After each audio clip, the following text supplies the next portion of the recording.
Perkenalkan, nama saya Angelina Hendrika Benu dari Prodi Akuntansi dengan NIM 2021141060. Di sini saya akan menjelaskan mengenai pertumbuhan ekonomi di Indonesia untuk memenuhi tugas akhir mata kuliah perekonomian Indonesia. Dan pada saat ini saya sedang berada di depan gedung Balai Desa Catur Tunggal. Nah, selanjutnya saya akan lanjutkan dengan menjelaskan materi pertumbuhan ekonomi di Indonesia. Setelah menjelaskan apa itu perekonomian dan bagaimana perekonomian di Indonesia, sekarang kita masuk ke perkembangan terkini pertumbuhan ekonomi di Indonesia. Setelah menghadapi pandemi, pertumbuhan ekonomi Indonesia pada triwulan 2 tahun 2021 sebesar 7,1%, merupakan pertumbuhan positif yang pertama sejak pandemi dimulai pada Maret 2022. Pemulihan tersebut sejalan dengan pelonggaran mobilitas masyarakat dibandingkan yang terjadi pada masa awal pandemi di Indonesia. Produk domestik bruto real pada triwulan 2 tahun 2021 sebesar 2.772,8 triliun yang juga 1,4% lebih tinggi dibandingkan nilai PDB triwulan 2 tahun 2019. Setelah membahas perkembangan terkini, kini kita masuk ke tantangan yang menghambat perkembangan perekonomian di Indonesia. Pertumbuhan ekonomi adalah peningkatan produksi barang dan jasa ekonomi dari satu periode ke periode tertentu. Pertumbuhan ekonomi dapat diukur secara nominal atau real dan dapat dikaitkan juga sebagai keadaan kenaikan kapasitas produksi suatu perekonomian yang diwujudkan dalam bentuk kenaikan pendapatan nasional. Adanya pertumbuhan ekonomi merupakan indikasi keberhasilan pembangunan ekonomi.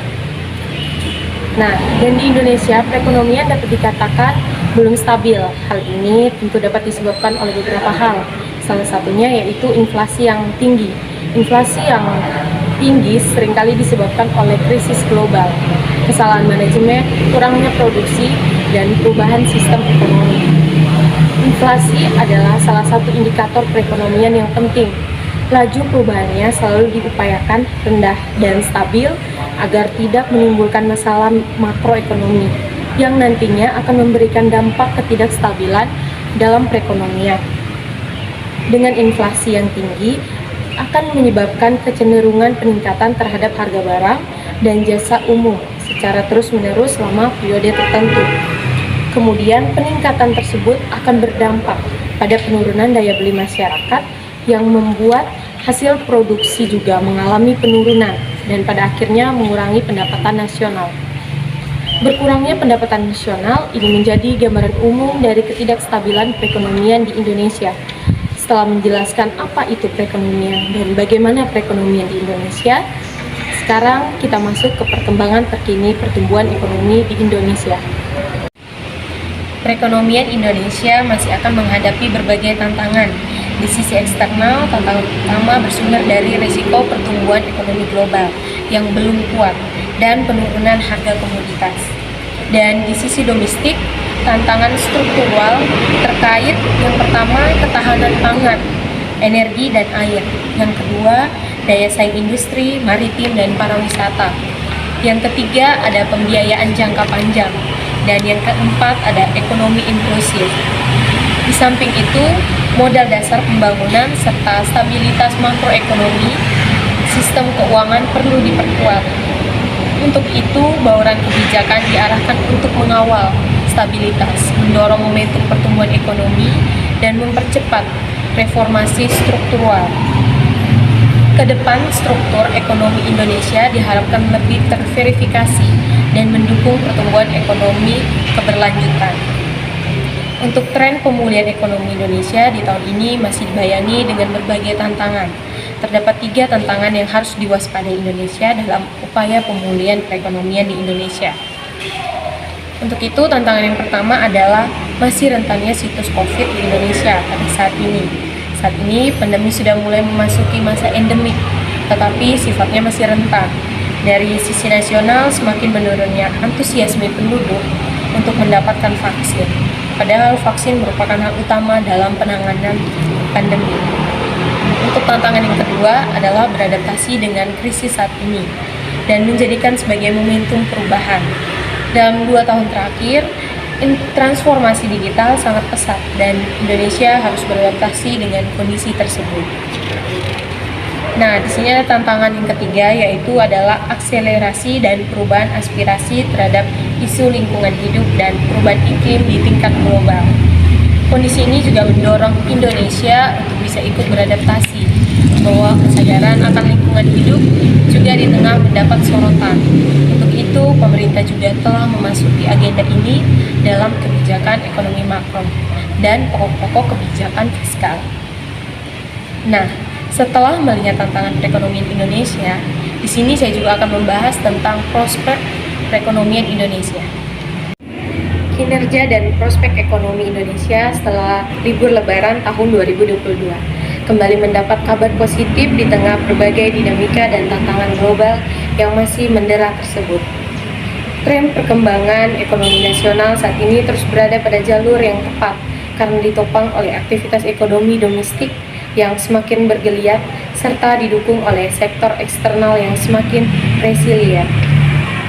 Ekonomi Indonesia pada triwulan 1 2022 mampu tumbuh kuat sebesar 5,01%, dan hal ini lebih baik dari beberapa negara lainnya. Perekonomian global sendiri pada tahun ini diperkirakan tumbuh sebesar 3,6% hingga 4,5%. Sementara itu, berbagai lembaga internasional memperkirakan pertumbuhan ekonomi Indonesia berada pada kisaran 5% hingga 5,4%. Dengan demikian, pertumbuhan ekonomi Indonesia mampu berada di atas rata-rata pertumbuhan ekonomi global. Kinerja ekonomi yang berhasil diperoleh ini tidak terlepas dari solidnya kerjasama antara pemerintah dan seluruh stakeholder dalam bersinergi melakukan pengendalian COVID dan menjalankan program pemulihan ekonomi nasional. Hasilnya, kepercayaan masyarakat maupun investor semakin menguat dalam mendorong aktivitas ekonomi nasional. Berbagai program termasuk upaya front loading yang digulirkan oleh pemerintah berhasil mengakselerasi performa ekonomi di triwulan 1, baik di sisi lapangan usaha maupun sisi pengeluaran.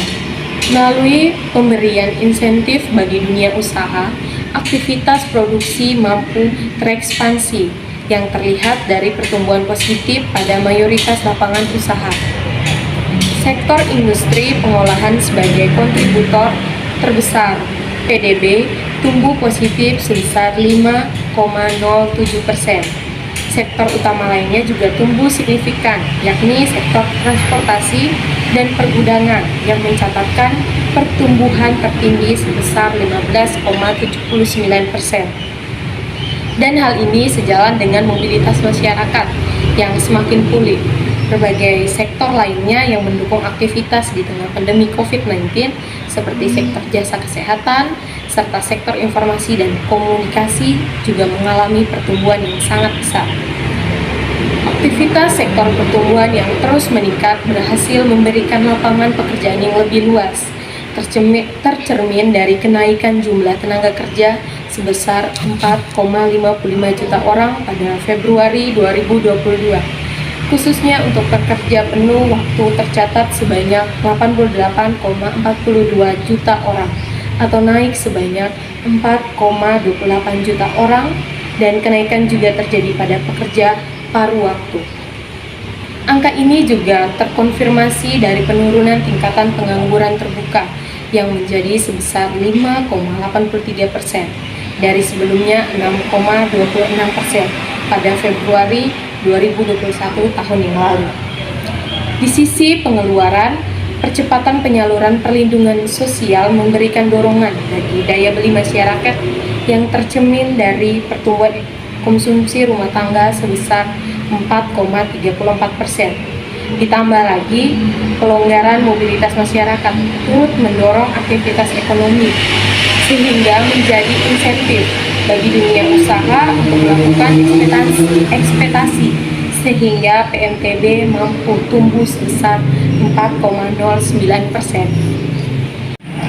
Jadi dapat disimpulkan bahwa pertumbuhan ekonomi di Indonesia dapat dikatakan belum terlalu stabil. Hal ini tentu dapat disebabkan oleh beberapa hal, salah satunya yaitu inflasi yang tinggi. Inflasi yang tinggi seringkali disebabkan oleh krisisnya global, kesalahan manajemen, kurangnya produksi, dan perubahan sistem ekonomi. Adapun beberapa tantangan eksternal yang bersumber dari risiko pertumbuhan ekonomi global yang belum kuat dan penurunan harga komoditas.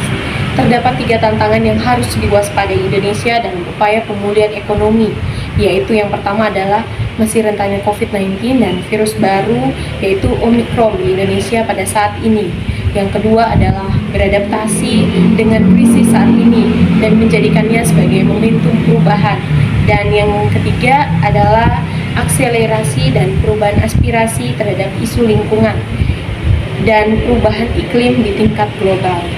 Walaupun begitu banyak tantangan yang dihadapi oleh Indonesia, tetapi tren perkembangan ekonomi nasional saat ini terus berada pada jalur yang tepat karena ditopang oleh aktivitas ekonomi domestik yang semakin bergeliat serta didukung oleh sektor eksternal yang semakin resilient. Kinerja ekonomi yang berhasil diperoleh ini tidak terlepas dari solidnya kerjasama antara pemerintah dan seluruh stakeholder dalam bersinergi, melakukan pengendalian COVID-19 dan menjalankan program pemulihan perekonomian di Indonesia.